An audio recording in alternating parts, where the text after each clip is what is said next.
Hey everyone, and welcome back to the channel. Today we're talking about something that affects all of us who get a paycheck. The difference between gross pay and net pay. You might see these terms on your pay stub or hear them thrown around at work. But what exactly do they mean? What is gross pay?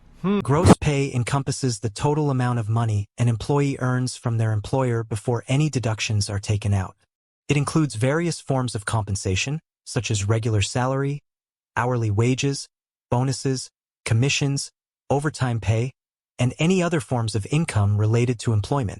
Essentially, it's the full amount agreed upon between the employer and the employee for the work performed, without factoring in any reductions or withholdings.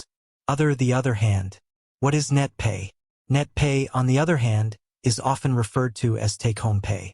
It represents the amount an employee receives after various deductions have been subtracted from their gross pay. These deductions typically include taxes, including federal, state, and local income taxes, as well as other withholdings such as contributions to retirement plans, health insurance premiums, life insurance premiums, flexible spending account contributions, and any other voluntary deductions specified by the employee. Let's further clear with an example. Annie's gross pay for the month is $5,000.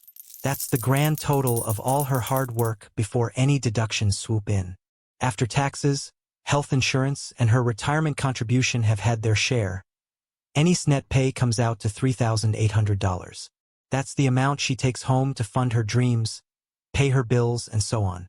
Hopefully, this video has cleared up the difference between gross pay and net pay.